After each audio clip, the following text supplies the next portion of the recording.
our existence is something much larger than this apparent frontal being, which we suppose ourselves to be and which we offer to the world around us. आम्हाने निजକୁ ଯାହା ଭାବୁ ଚତୁର୍ଦିଗ ଜଗତ ପାଖରେ ଯେଉଁ ରୂପ ପ୍ରକଟ କରୁ ସେହି ବାହ୍ୟ ପ୍ରତୀୟମାନ ରୂପଠାରୁ ଆମମାନଙ୍କ ପ୍ରକୃତ ସତ୍ତା ବହୁତ ବଡ଼। ଏଇଟା ସଂସ୍କୃତରେ ହେଉଛି ଆତ୍ମାନଂ ବିଦ୍ଧି ବୋଲି। ତୁମେ ନିଜକୁ ଜାଣ। ଏ ସମ୍ପର୍କରେ ବହିଟା ହେଉଛି ସୂର୍ଯ୍ୟ କିଶୋର ମନେ ପଡ଼ୁନି କେଉଁ ଜାଗାରେ ଗୋଟେ ମା କହୁଛନ୍ତି ତାଙ୍କର ମେଡିଟେସନ୍ ଚାଲିଛି ଯେ ଯେତେବେଳେ ଆମେ ଆମ ଲିମିଟେଡ୍ ସତ୍ତାରୁ କୌଣସି ମତେ ପଛକୁ ଫେରି ଆସୁ, ଆମେ ଯେଉଁ ଫ୍ରେମ୍ରେ ରହିଛୁ ଆମେ ଆଇଡେଣ୍ଟିଫାଏ ହେଇଛୁ ଫ୍ରେମ୍ ସାଙ୍ଗରେ। ଯେମିତି ମୁଁ କହୁଛି ଏଇଟା ମୋ ଗୋଡ଼ ବୋଲି, କିନ୍ତୁ ମୁଁ ଗୋଡ଼ ନୁହେଁ, ମୁଁ ଗୋଡ଼ ନୁହେଁ, ଏଇଟା ମୋ ଗୋଡ଼। ଠିକ୍ ସେଭଳି ମୁଁ ଗୋଟେ କଲମ ଧରିଛି, ମୁଁ କହୁଛି ଏଇଟା ମୋ କଲମ, କିନ୍ତୁ ମୁଁ କ'ଣ କଲମ କି? ସେଇ ଭାବରେ ସମଗ୍ର ବାହାର ସତ୍ତା ଯେଉଁଟା ମନ ପ୍ରାଣ ଶରୀର ସେଇଟା ମୁଁ ମୋର ବୋଲି କହୁଛି, କିନ୍ତୁ ମୁଁ ତା ନୁହେଁ। ଯେତେବେଳେ ବିଭିନ୍ନ କାରଣରୁ ମା ବର୍ଣ୍ଣନା କହିଛନ୍ତି ଯେତେବେଳେ ବାହାର ସତ୍ତା ଶୋଇପଡ଼େ, ବାହାର ସତ୍ତା ଟ୍ରାନ୍ସଫର ହୋଇଯାଏ ଏବଂ ଅନ୍ତର ସତ୍ତା ଜାଗ୍ରତ ହୋଇ ଉଠେ, ସେତେବେଳେ ଜଣେ ଫିଲ୍ କରେ ଅଲଗା ଜିନିଷ ସବୁ। ତାର ଗୋଟେ ଉଦାହରଣ ଦେଇଛନ୍ତି ସ୍ୱପ୍ନରେ। ସ୍ୱପ୍ନରେ ଅନେକ ହିରୋଇକାଲ କାମ କରନ୍ତି ସ୍ୱପ୍ନରେ, କିନ୍ତୁ ଯେଉଁଟା କାମ ସେ ଜାଗ୍ରତ ଅବସ୍ଥାରେ କରିପାରିବେନି। ଏଠି ସେତେବେଳେ ଘଟେ ଯେତେବେଳେ ବ୍ୟକ୍ତିର ଅନ୍ତର୍ସତ୍ତା ଏକ ଭିତରେ ପ୍ରବେଶ କରିବେ, ଧ୍ୟାନରେ ହେଉ ଜପରେ ହେଉ ଯେଉଁ ଭାବରେ ହେଉ, ଜଣେ ଯଦି ବାହାର ସତ୍ତାଠୁ ନିଜକୁ ଅପସରି ଆଣିବ ଏବଂ ଗଭୀର ଭିତରେ ପ୍ରବେଶ କରିବାକୁ ଆରମ୍ଭ କରିବ, ଯେମିତି ଗୋଟେ ବନ୍ଦ ଘର ଭିତରେ ଜଣେ ଅଛି, ବନ୍ଦ ଘର ଭିତରେ ଅଛି, ଦୁଆର ଗୋଟେ ଦୁଆର ମୁହଁ ଅଛି, ସେ ଡୋରଟା ଫିଟେଇ ଦେବ, ବାହାରକୁ ଚାଲି ଆସିବ। ବାହାରକୁ ଚାଲି ସେ ଦେଖିବ ଯେ ବିଶାଳ କ୍ଷେତ୍ର ରହିଛି, ବହୁତ ବଡ଼ ପଡ଼ିଆ ରହିଛି, ବିଶାଳ କ୍ଷେତ୍ର ରହିଛି। ଘରକୁ ଫେରିଗଲେ ସେ ଘର ଭିତରେ ସେ ରହିଛି। ଏକ୍ଜାକ୍ଟଲି ଯେତେବେଳେ ଜଣେ ଫିଲ୍ କରୁଛି ମୁଁ ୟା ଭିତରେ ରହିଛି, ମୋର ଲିମିଟେସନ୍ ହେଉଛି, ମୋ ଗୋଡ଼ ହାତ ମୁହଁ ହେଉଛି ମୋର ଲିମିଟେସନ୍, ମୋର ଚିନ୍ତା କରିବାର ଶକ୍ତି ମଧ୍ୟ ଲିମିଟେଡ଼୍ ଅଛି, ଅନୁଭବ କରିବାର ଶକ୍ତି ମଧ୍ୟ ବହୁତ ଲିମିଟେଡ଼୍, ତାକୁ ମୁଁ ଆକ୍ସେପ୍ଟ କରିନେଇଛି ମୁଁ ବୋଲି। ଯେତେବେଳେ ଜଣେ ଅପସରି ଆସିବ ସେଥିରୁ, ଏଣ୍ଟର ଇଣ୍ଟୁ ଏ ଆନଦର ଡାଇମେନସନ୍, ସେ ଦେଖିବ ସେ ବିଶାଳ ହେଇଛି। ବିଶେଷ ଭାବରେ ମନ ହେଇପାରେ ପ୍ରାଣଭୂମିରେ ନିଶ୍ଚୟ କ'ଣ ହେବ ନା ଏକ ବିଶାଳତା ଅନୁଭବ କରିବେ, ଏ ବହୁତ ବଡ଼ ବିଶାଳତା ଅନୁଭବ କରିବେ। ତେଣୁ ଆମେ ଯେମିତି ଭାବରେ ଏକ୍ସପୋଜ ହେଉଛୁ ନିଜକୁ, ଯେମିତି ପୋଜ୍ କରୁଛୁ ଆମେ ଏଇ ଭାବରେ ବୋଲି, ଏତିକି ଛୋଟ ୟା ଜାଣିଛି, ଭିତରର ଜିନିଷଟା ଏକ୍ଜାକ୍ଟଲି ସେୟା ନୁହେଁ। ବହୁତ ଜିନିଷ ଅଛି। ଗୋଟେ ଜିନିଷ ହେଲା ଗଞ୍ଜେଇ ଖାଇବା। ମନେ ଜଣେ ଗଞ୍ଜେଇ ଖାଇବ, ଭାଙ୍ଗ ବି ହେଇପାରେ। କାହିଁକି ଜଣେ ଗଞ୍ଜେଇ ଖାଇବ ନା ଗଞ୍ଜେଇ ଖାଇଲା ଫଳରେ ଜଣେ ବାହାରର ଯେଉଁ ଲିମିଟେସନ୍ ଭୁଲିଯିବ। ଲୋକ ମଦ ଖାଆନ୍ତି କାହିଁକି? ଅଳ୍ପ ସମୟ ପାଇଁ ସେମାନେ ଆଉ ଏକ ଅବସ୍ଥାରେ ରହନ୍ତି ଯେଉଁଥିରେ ଯାହା ଭାବନ୍ତି ତା ସେମିତି ଭାବନ୍ତି। ଯଦି ଜଣେ ବାହାର ଅବସ୍ଥାରୁ ମୁକ୍ତି ପାଇପାରେ, କୌଣସି ମତେ ଫିଜିକାଲ ମୁକ୍ତି ପାଇପାରେ, ଗୋଟେ ବିଶାଳତା ଅବସ୍ଥାରେ ପ୍ରବେଶ କରେ ଏବଂ ତାହା ହିଁ ହେଉଛି ଗୋଟେ ଯେମିତି ନିଜର ନିଜସ୍ୱ ସ୍ଥିତି। ଉଦୟନାଥ ମିଶ୍ର ଥିଲେ, ତାଙ୍କ ନାଁ କ'ଣ, ଯେ ପଣ୍ଡା ଯେ ଥିଲେ Indian school of principal, Indian school of principal ଯେ ତାଙ୍କ ନାଁ କ'ଣ, ଉଦୟନାଥ ପଣ୍ଡା ବୋଧେ, ୟୁସି ପଣ୍ଡା ବୋଧେ, ଉଦୟନାଥ ନା ଉଦୟ ଚରଣ ପଣ୍ଡା। ଶେଷ ବେଳକୁ ସେ କ'ଣ କଲେ, ସେ ବହୁତ ସମୟ ମେଡିଟେସନ୍, ଘଣ୍ଟା ଘଣ୍ଟା ଧରି ମେଡିଟେସନ୍। ଯଦି ଘଣ୍ଟା ଘଣ୍ଟା ଧରି ମେଡିଟେସନ୍ କରିବ, ତାର ଏଫେକ୍ଟ କ'ଣ ହେବ ନା ତୁମ ବାହାର ସତ୍ତାକୁ ତୁମେ ସ୍ଥିର ରଖୁଛ and you R entering inside. ଏବଂ ତାଙ୍କର ଅଦ୍ଭୁତ ଅନୁଭୂତି ସବୁ ଆରମ୍ଭ କଲା। ମୁଁ ମାର୍କଲି ସେ ବାହାର ଜୀବନରୁ ଇଣ୍ଟରେଷ୍ଟ ହାରି ବସିଲି। बाहर कार्यकलाप कथबार्ता पूरा इंटरेस्ट एवं धीरे धीरे अलग हम को आरंभ after that he let you go किंतु से बेलू गभीर भाव ध्यान गभीर भाव जेकोसी व्यक्ति जदि निजक अपसरी नहीं पार एवं एक महत्तर अवस्था प्रवेश कर तार एक विशालतर एवं यही भाव गभीर गभीरतर गले देखिए जे से छोट लिमिटेड लोक जमा नुहे से मैंने earth found littleness not all we are Savitri अच्छे गोटे मन पड़ी earth found littleness not all we are आम छोट लोक नुह एमती छोट लोक आम नुह तार वर्णना कर Our existence is something much larger than this apparent frontal being, which we suppose ourselves to be, and which we offer to the world around us. आमने निजको जहाँ भावु चतुर्दिग जगत पाखे जो रूप प्रकट करूँ से बाह्य प्रत्यमान रूप ठारू आम प्रकृत सत्ता बहुत बड़. This frontal and external being is बाहर दृश्यमान सत्ता है a confused amalgam of mind formations, life movements, physical functionings, बहुमानस Rupayan प्राणर गतिवृत्ति और देहर क्रियावली एक विशृंखला मिश्रण. आमर बाह्य रूप है जे विभिन्न मानसिक रूप सब प्राणिक गतिवृत्ति देहर क्रियार जो मिश्रण था से मिश्रण को आम आमे बोली कहू.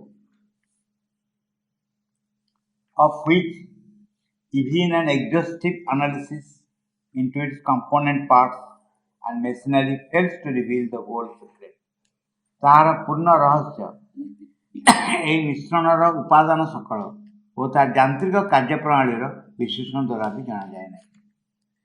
साइकोलॉजी चेष्टा करची बुझा साइकोलॉजी बहुत चेष्टा कर मन को एनालाइज करी व्याख्या करी बुझा चेष्टा करची जे कौन या भीतर कौन अच्छी व्यक्तित्व भीतर कौन रही इट हैज फेल्ट या वर्णना कर कौन से भद्र व्यक्ति जहाँ जे साइकोएनालिस्ट फ्रॉइड ना कौन से उनके जो समालोचना कर यथार्थ समालोचना कर कहीं समालोचना कर गोटे छोट अंश को धरी से एंटायर जिन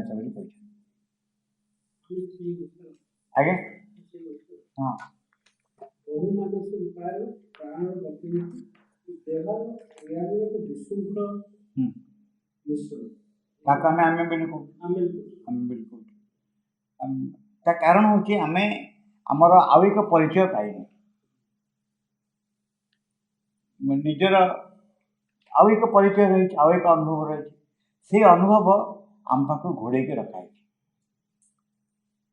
जिते से जो यांक कथा कहती जो कालिया मन पड़ी कालिया कथा कहती से जो व्यक्ति कालियार साक्षात पाइले तांकर प्रथम संकल्प आसला स्कूल पढ़ुए तो 5th 6th 7th प्रथम संकल्प आसला लोक मैंने केमती घंटा धरी चुपचाप बस से चेष्टा कले बस जो चुपचाप बस चेष्टा कले घंटा घंटा धरी बसी पारे से बंशी शून्य अंतनी शुणा पाए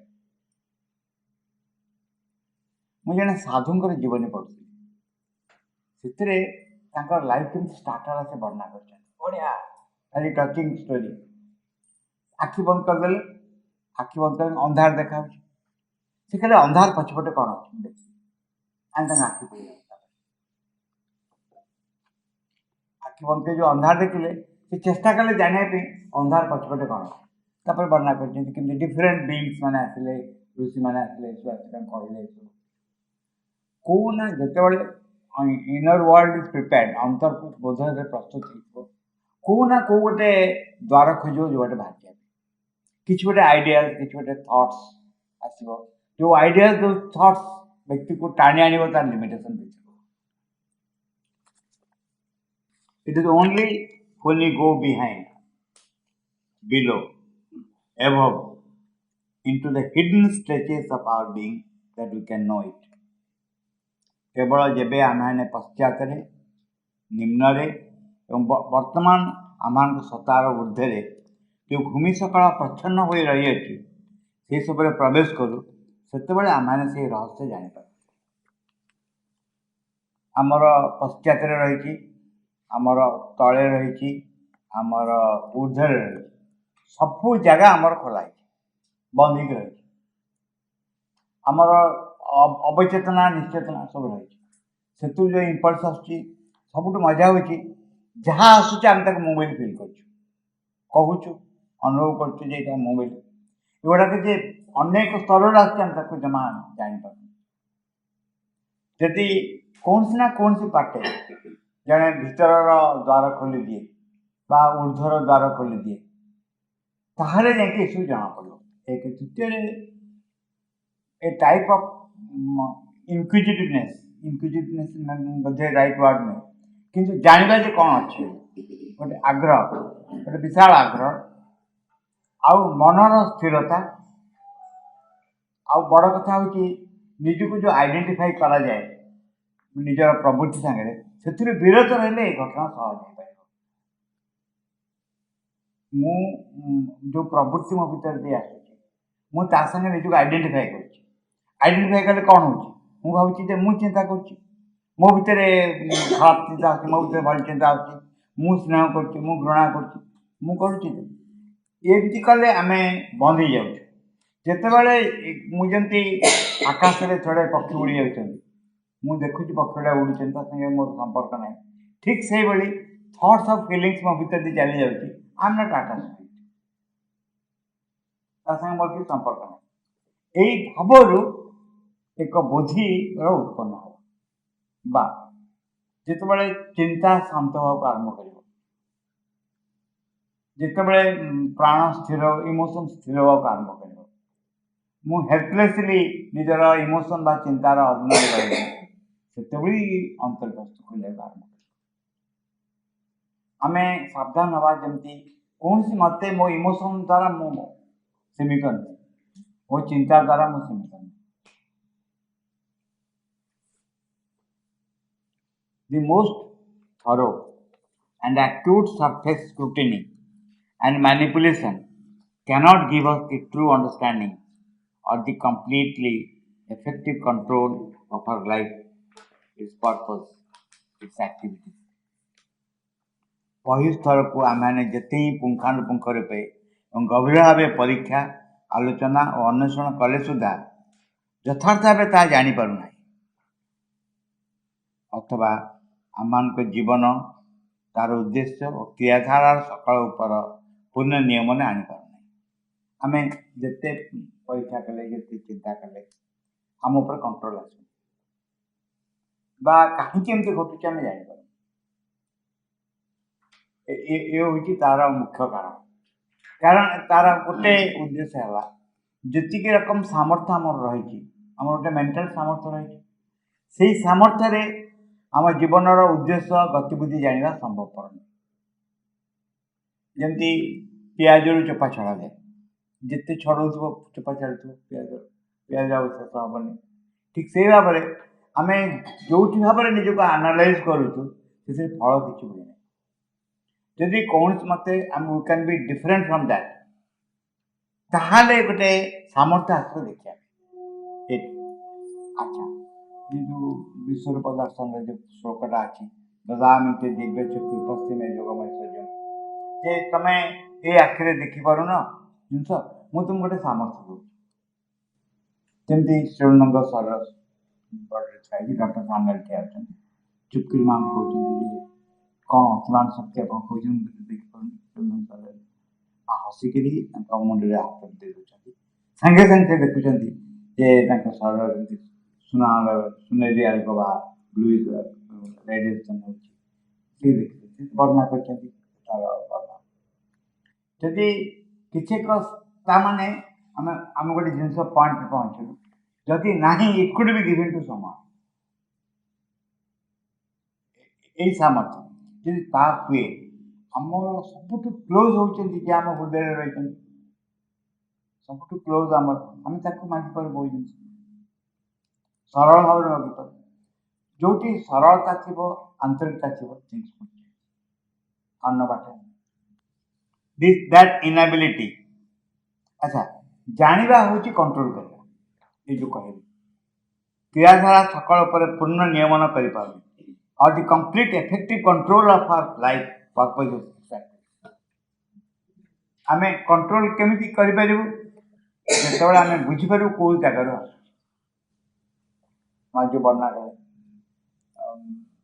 मानको 15-16 वर्ष ହେଇଛି ସାଙ୍ଗମାନଙ୍କ ସାଙ୍ଗେ ଚାଲି ଯାଇଛନ୍ତି ସାଇକେଲ ଗୋଟେ ପାହାଡ଼ ଉପରେ ଉଠିଯାଇଛନ୍ତି ଖସିଲା ବେଳକୁ ସ୍ପିଡରେ ସାଇକେଲ ଆସୁଛନ୍ତି ଆସିଲା ବେଳେ ମାଙ୍କ ଦେଖିଲେ ଗୋଟେ ଗାତ ହେଇଛି ପଡ଼ିଯିବ ସେଟା ସେ ତୁମେ ଥିଲ ସେ ଗାତରେ ମା ସାଇକେଲ ପଡ଼ିଯାଉଛି ତାଙ୍କର ମେରୁଦଣ୍ଡ ଶେଷ ଆଡ଼କୁ ସେଠି ଆଘାତ ଲାଗୁଛି ଭୟଙ୍କର ପେନ୍ ହେଉଛି ଫେଣ୍ଟ ହେଉଛନ୍ତି ସାଙ୍ଗମାନେ କୌଣସି ମତେ ଆସୁଛନ୍ତି ଆଉ ଭୟଙ୍କର ପେନ୍ ହେଉଛି ଆସିଲା ବେଳେ ଡାକ୍ତର ତାଙ୍କୁ ଆସୁଛି ଡାକ୍ତର କହୁଛି ପୁରା ରେଷ୍ଟ ନେବ ହଲଚଲ ହେବନି ଇଏ ହେବନି ସେ ହେବନି ମା କ'ଣ କରୁଛନ୍ତି ଏତେ ଘରେ ପହଞ୍ଚିଲା ବେଳକୁ ତାଙ୍କର କଣ୍ଟ୍ରୋଲ ଆସିଗଲାଣି ସେ କହୁଛନ୍ତି ପେନ୍ଠୁ ନିଜକୁ ଅଲଗା କରିକି ଦେଖୁଛନ୍ତି ତାପରେ ଭଗବାନଙ୍କୁ କହୁଛନ୍ତି ତୁମେ କାହିଁକି ଏମିତି ହେଇଛି ଏଭଳି କାହିଁକି ହେଇଛି ତୁମେ ଭଲ କର ଡାକ୍ତର କହିଲା ଚୁପଚାପ ଶୋଇକି ରହିବ ହଲେଇବନି ତାପରେ ସକାଳୁ ଆସିଲା ବେଳକୁ ସେ ନର୍ମାଲ କାମ କରୁଛି ଡାକ୍ତର ଭୟଙ୍କର ରାଗି ଯାଉଛି ଇଏ ହେଉଛି ସେ ହେଉଛି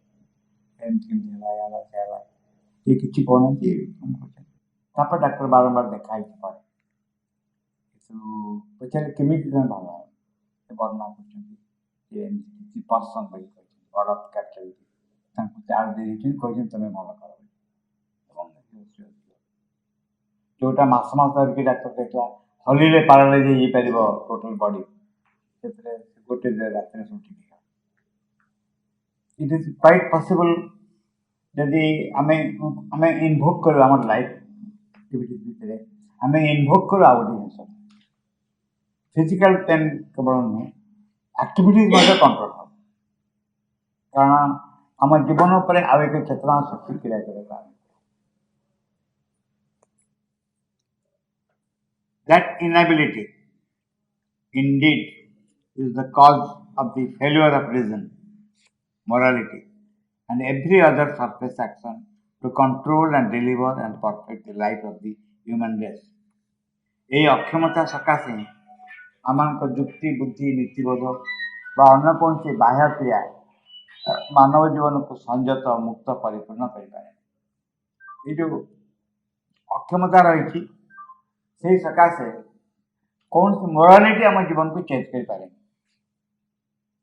कौन युक्ति बुद्धि रिजन मोरालिटी आउ जिते वर्ष बाहर सब कार्य जहाँ सरकारी नियम पुलिस नियम तो आरंभ कर आम जीवन को चेंज कर पारे कारण एम एक्शन हूँ स्किन डिप टी चम बेला भाया कि प्रकृत कंट्रोल आउ एक सोर्स यही बाहर बुद्धि युक्ति विचार द्वारा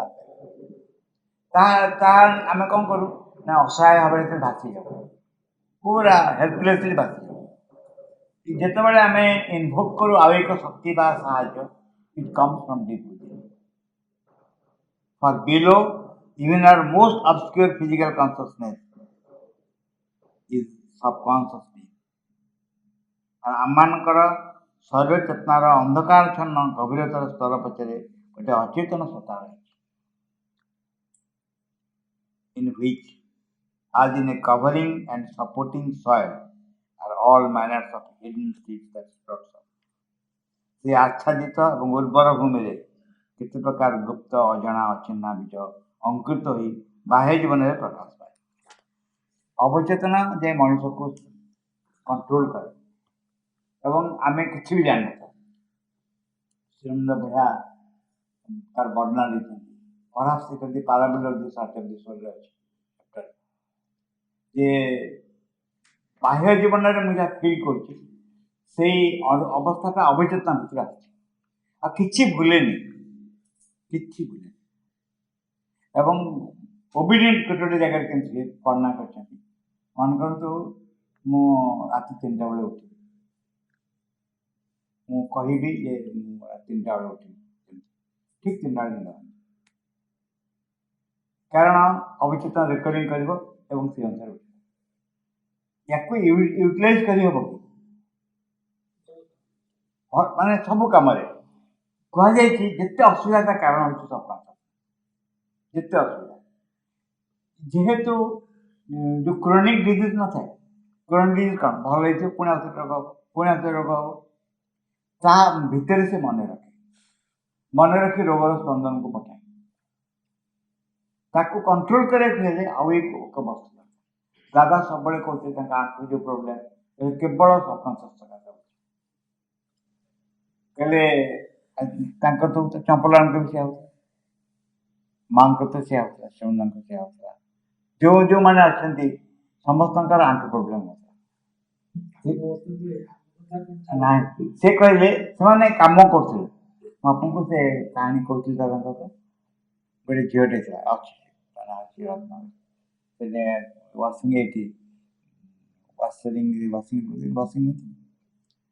ବେକରୀ ବୋଧେ କାମ କରୁଛି।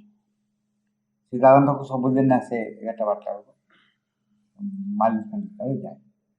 ମୋତେ କହିଲା ସେ ତାର ସ୍ପାଇନାଲ୍ କର୍ଡ ପ୍ରୋବ୍ଲେମ୍ ଥିଲା, ସେ କୌଣସି ମତେ ଭଲ ହେଲା। ବନାରସ ଜଣେ ସାଧୁ ଥିଲେ, ତାଙ୍କ ପାଖକୁ ଗଲା ଶୁଣିକି ସେତେ ଭଲ କଲା, ପେନ୍ ଚାଲିଗଲା। ସାଧୁଙ୍କୁ ପଚାରିଲା ତାର ଦାଦାଙ୍କର ଆଣ୍ଠୁ ପ୍ରୋବ୍ଲେମ୍ ହେଉଛି, ଆପଣ କ'ଣ ମେଡ଼ିସିନ ଦେବି, କେମିତି କ'ଣ ଭଲ କରିବେ? ସେ ତ ଆସିପାରିବେନି, ତାଙ୍କ ଫଟୋ ଗୋଟେ ସେମାନେ ନେଇକି ଆସିବେ। ମୁଁ ସେତେବେଳେ ଥିଲି ଆଶ୍ରମରେ, ମୋତେ କହିଲା ନା ମୁଁ ଗୋଟେ ଫଟୋ ଦରକାର। ମୁଁ କେମିତି ସାହସ କରି ଦାଦାଙ୍କ ଫଟୋ ଉଠେଇବି, ତୁ ପଚାର, ସେ କହିଲେ ମୁଁ ଉଠେଇବି। ଦାଦାଙ୍କୁ ପଚାରିଲେ ଫଟୋ ଉଠେଇବା, ଫଟୋ ଉଠେଇକି ସେଇଟା ୱାଶ୍ କରିକିରି ତାକୁ ଦେଇଦେବି ସେଟାକୁ ନେଇଗଲା ବନାରସ। ଫେରିଲା ବେଳକୁ ମୁଁ ବି ଏବେ ଆସିଲା ବିଲକୁଲ କ'ଣ ହେଲା ଶୁଣନ୍ତୁ କ'ଣ ହେଲା। ମୁଁ ତ ଫଟୋ ନେଇକି ଦେଖେଇଲି, ଚାହିଁଲେ ମୁଣ୍ଡରେ ଲଗେଇଲି। ମୋତେ କହିଲେ ହଇରେ ରୋଗ ହେଇଥିଲେ ସିନା ମୁଁ ଭଲ କରିବି, କିନ୍ତୁ ରୋଗ ନୁହେଁ, ରୋଗ ହେଲେ ମୁଁ ଭଲ କରିଦେବି, ଏ ତ ରୋଗ ନୁହେଁ। ହେଲେ ମୁଁ ସ୍ପଷ୍ଟ ଦେଖୁଛି ମା ଓ ଚଣ୍ଡ ୟା ଭିତରେ ଅଛନ୍ତି, ତାଙ୍କ ଦେହ ଭିତରେ। ଆଉ ୟାଙ୍କୁ ଏତେ ବଡ଼ ସାଧୁ, ଏତେ ବଡ଼ ଯୋଗୀ, ଆଜି ଭଲ ଦିନ ମୁଣ୍ଡରେ ବାହାରିଲେ ଏବେ ଭଲ ହେବେନି, କାରଣ ଏ ରୋଗ ନୁହେଁ, ଅଲଗା କିଛି ନୁହେଁ। ଏଇଟା ଆସିଲେ ଦାଦାଙ୍କୁ ମୁଁ ରିପୋର୍ଟ କଲି, ଦାଦା ଜୋରରେ ହସିଲେ ଆଉ କିଛି କହିଲେ। ଆମର ଯେତେ ସବୁ ଡିଜିଜ୍ ରହିଛି ଅଧିକାଂଶ ଆସୁଛି ସ୍ଥୂଳରେ, ଅବଚେତନ ଭିତରୁ ଆସୁଛି ବୋଲି ତାପରେ କିଛି କଣ୍ଟ୍ରୋଲ ନାହିଁ। ଯେତେ ବେଶୀ ଊର୍ଦ୍ଧ୍ୱସ୍ଥ ଚେତନା ତଳକୁ ଆସିବ, ଇନଭୋକ୍ କରାଯିବ, ସେତେ ଏଇଟା କଣ୍ଟ୍ରୋଲ ହେବ। ଇଏ ଗୋଟେ ସାଇଡ୍। ଆଉ ଏକ ସାଇଡ୍ ଅସ୍ପଷ୍ଟ ହେଇକି ରହିଛି, ଯଦି ବେଟର ଆଟମୋସ୍ଫିୟର ଆସିବ, ବହୁ ବ୍ୟକ୍ତିଙ୍କର ସାଧନା ହେବ, ତାହେଲେ ମଧ୍ୟ ଧୀରେ ଧୀରେ ଅବଚେତନା ଉପରେ କଣ୍ଟ୍ରୋଲ ଆସିବ। କି ସୁନ୍ଦର ଭାବରେ in which as in a covering and supporting soil are all manners of hidden secret spots of ଯେତେ ସବୁ ଲୁକାୟିତ କାମନା ବାସନା ଥାଏ ତା ଏ ଭିତରୁ ପଳେଇ ଆସେ। କେତେ ଅବଚେତନ is a different world totally. ଯେତେ ସବୁ ଭୂତ ଡାକନ୍ତିନି 99% ଆସେ ନିଜ ଶରୀର ସହିତ, ପ୍ରକୃତିରେ କେହି ଆସନ୍ତିନି, ରେୟାରଲି ଆସେ। ଯେତେ ସବୁ ପ୍ଲାଣ୍ଟେଟ୍ କରନ୍ତିନି ଅଧିକାଂଶ ଭାଗ ନିଜେ ନିଜକୁ ସପୋର୍ଟ କରାଯାଏ, କି ଲାଗେ ଯେ ଆଉ ଜଣେ କିଏ ଆସି କହୁଛି ବୋଲି। ତା କାରଣ ହେଉଛି ଆମଠୁ ଆମ ଅବଚେତନା ବେଶୀ ଜାଣିଛି ଆମ ବିଷୟରେ। ଘଟଣା ଭିଡ଼ିଓ ସବୁ ସେ ରେକର୍ଡିଂ କରିପାରିବ। ଆମ ଭିତରେ ଗୋଟେ କନସିୟସନେସ୍ ରହିଛି ଦ୍ୟାଟ୍ ନୋଜ୍ ମେନି ଥିଙ୍ଗସ୍। ଏବଂ ଯେହେତୁ ଆମେ ଏକ୍ସପେକ୍ଟ କରୁଛୁ କିଛି ଜିନିଷ, ସେ ଆମକୁ ସଜେଷ୍ଟ କରି କୁହେ। ଯେତେବେଳେ କହିଲେ ଆମେ ଏମିତି ଜାଣିଲୁ ସେମିତି ଜାଣିଲୁ, ଅଧିକାଂଶ ବେଳେ ଭୁଲ ଥାଏ। ବା ହିପ୍ନୋଟାଇଜ୍ କଲାବେଳେ ଆମେ ନିଜେ ନିଜକୁ ଯେମିତି ପଚାରୁଛୁ ଯେମିତି କରାଯାଏ, କିନ୍ତୁ ଅନ୍ୟମାନେ ମଧ୍ୟ ଆସନ୍ତି। ନଟ୍ ଦ୍ୟାଟ୍ ପୁରା ମିଛ ତା କିଏ କହୁନି, କିନ୍ତୁ ସତଟା ରେୟାର ଥାଏ, ବହୁତ କମ୍ ଥାଏ।